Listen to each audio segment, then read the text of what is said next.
In this PowerPoint presentation, I will be talking about consent taking for retinal procedures.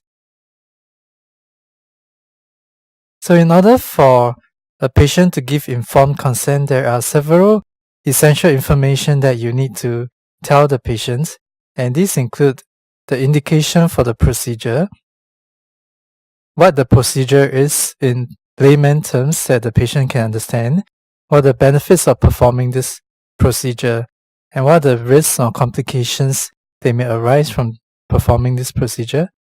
It's also important to tell the patient what to expect after performing this procedure, whether there's going to be any pain and how long the patient will need to rest after the procedure, and whether there are any alternatives to the procedure that you're going to perform so that the patient can make an informed choice on whether to perform this procedure or not.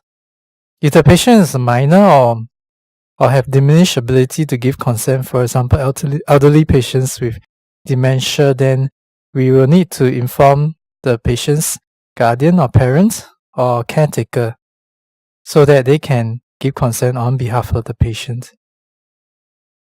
So in addition to telling the patient this essential information, you will also need to have a witness, a translator present if you are unable to speak the language of the patient, and particularly important is to have family members around as well so that everyone has a clear understanding of why this procedure needs to be performed, and as well as a consensus among everyone that this procedure should proceed. So the common office and OT procedures seen in the retinal department include intravitreal injections, Vitreous tab, pneumatic retinopexy, Scleral Buckle, and Vitrectomy. So first we'll talk about intravitreal injections. In general, the main indications will be wet AMD, diabetic macular edema, myopic choroidal neovascularization, or retinal vein occlusion. So first, I will explain to the patient what the procedure entails, and you can see in this photograph that there is an injection with a very fine needle into the eye. And this is what I'll tell the patient, and also at the same time reassure the patient that there will be minimal or no pain involved in this procedure. Next, I'll talk about the types of anti-vascular endothelial growth factor agents that can be given, as well as the cost, number, and frequency of treatments. We shall go into more detail in the next slide. So in terms of benefits, the main indication would be to improve vision and decrease retinal swelling, and also to prevent visual loss. The risks can be divided into ocular risk and systemic risk. So I'll describe these to the patient separately.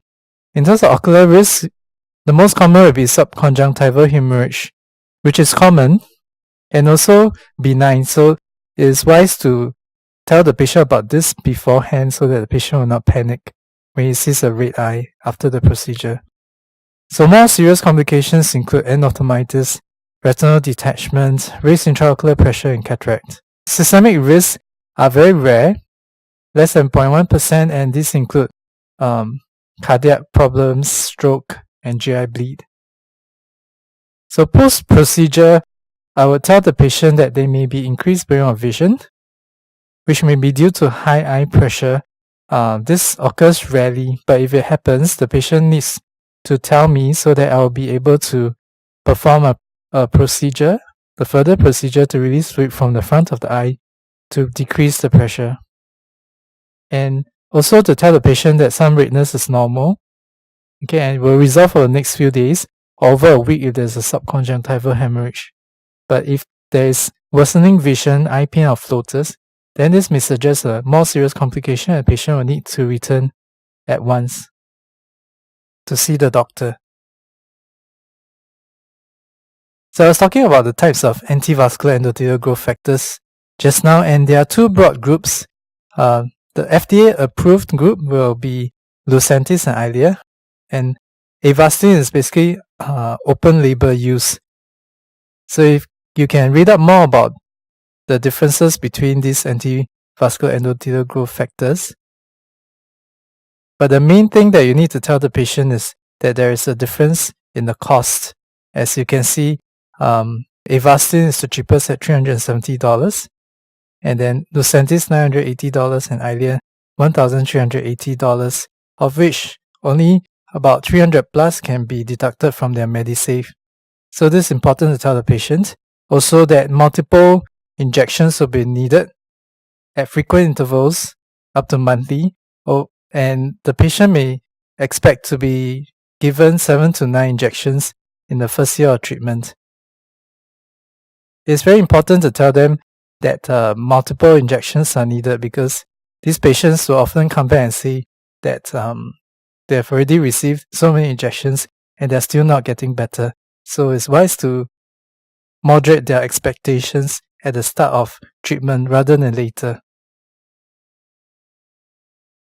So vitreous step is another common procedure done in retinal department, and most of the time we do it as a diagnostic procedure, for example in endophthalmitis.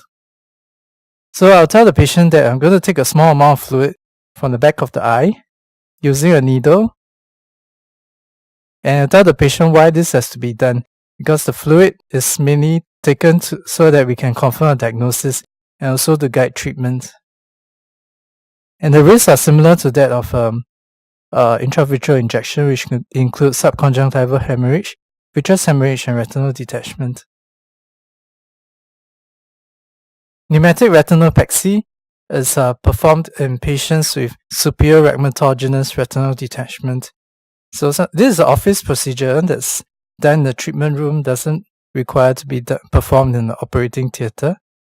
And I'll tell the patient that expansor gas will be injected into the back of the eye, the purpose of which is to reattach the retina and to seal off the retinal brick.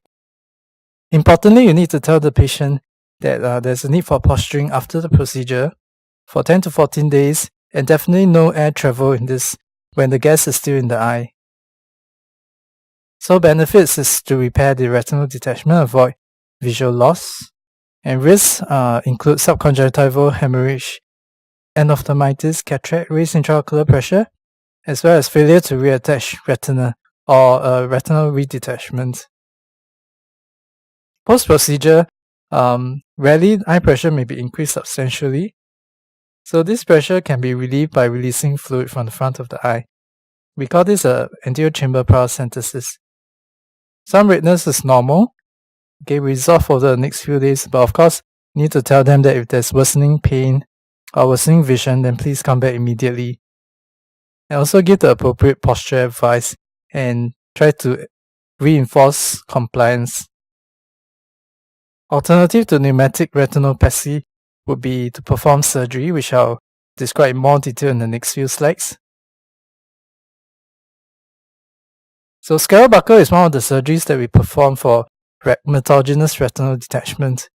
And in layman terms, it involves applying a silicone band around the eye, applying cold laser to seal the retinal brick. This is cryotherapy, with and without draining the fluid from externally.